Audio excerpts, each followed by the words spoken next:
Hello and welcome back to a new video where I'm sharing with you our experience at Universal's new Mardi Gras float ride and dine. We booked this experience over the phone because we couldn't find a way to do it online whilst using the annual pass discount, which at 10% was too good not to apply. In total, for the three of us, we paid $176.49, and that included gratuity and tax. The email confirmation that we received advised us where to pick up our tickets, and this was at the will call kiosks, which are located at the very front of the park. The kiosk advises you to swipe your credit card or you can scan a QR code. Unfortunately, neither worked for us. But helpfully, next door there is a manned kiosk where they will print off your tickets for you instead. For our dining, we chose the NBC Sports Grill and Brew, and it is a pre-planned dining time which they give to you. So it was 3 p.m, which maybe is a little bit early for dinner, but we just made sure that we didn't snack too much during the day, so we were ready for it. When we were checked in for our dining reservation, we were given a package which we were a bit surprised about, we weren't expecting. When we opened up the package, it contained some lanyards, and the lanyards actually contained our float time and the time we also needed to check in and the location. So for us, we were given a check-in time of 4:55 p.m, and this was at the Animal Actors area. The benefit for us in booking this package was that it wasn't just limited to a set menu. You could pick from anything from the full range of the menu and full cost for starter, main and dessert, which was absolutely perfect for us. Now, because we all paid the same price, we did ask if Oscar was just limited to the kids menu, and he wasn't, which was even better. So you could actually pick from the kids menu or from the adult menu, which we thought was really beneficial because Oscar wanted a bit of a mix and match, and also the kids menu didn't necessarily offer that starter either, so it was great to get the choice of both. For our starters, we chose the cheese curds, which is one of our favorite things from this menu. But we also asked about the boneless wings because that's also our other favorite thing and the reason why we come to NBC. Thankfully, that was actually included as a starter, so Pete and I both went for a portion of the boneless wings. We chose buffalo and also the Nashville hot. This is me absolutely relishing in those delicious boneless wings. For my main, I went for the smokehouse stack, which was a beef burger with smoked brisket, smoked pork, smoked Gouda, barbecue sauce, caramelized onions, and a toasted brioche bun, and I had that with parmesan fries.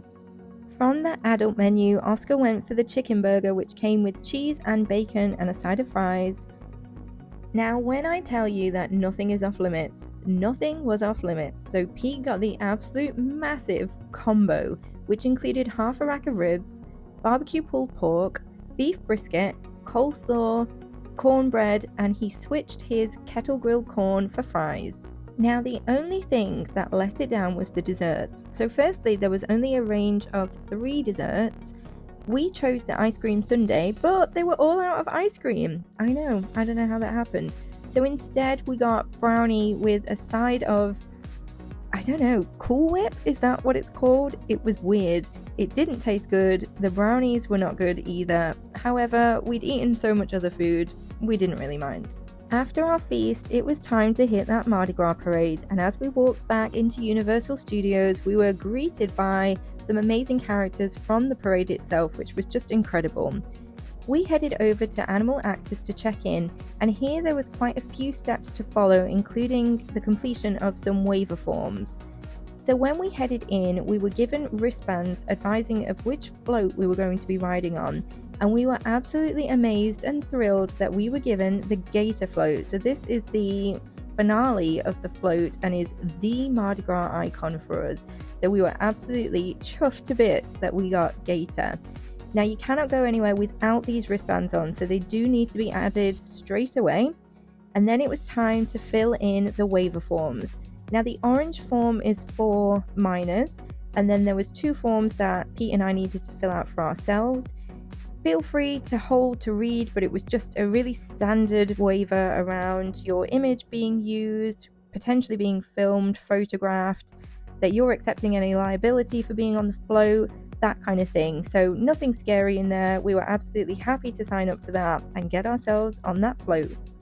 Also, some signage on entry around the float rider restrictions. Again, this was all pretty standard, but just making sure that you were safe to ride really on the float. One of the things it mentioned was that you couldn't have a bag on the float. However, when we asked, they said, oh, it's fine, just pop it down by your feet. Once the legalities are out the way, the fun can really start. So we headed into the animal actors area, and we were taken to the back where all of the tabards and the float costumes were all set up per float, so you knew exactly which one you needed to head to. Now, because we were Gator, we had these really cute blue ones. They're all very nice and sparkly, and they're like a tabard, so that you've got little tie things at the side for you to tie yourself in. And then we were able to sit in the stands, and this was by section, so you'd be sitting with the people that you're riding with on your float, and they really did create that party atmosphere. So they're really getting you hyped and pumped up, ready for that float, because you're going to be singing, dancing, cheering. So they really wanted to get everybody started. So there was lots of cheering competitions. I mean, clearly Gator Team won. I mean, we were the most excited. And then it was time to ride. We were taken backstage to get ourselves on the floats and ready to ride. However, obviously there's no filming backstage, so there is a bit of a gap here.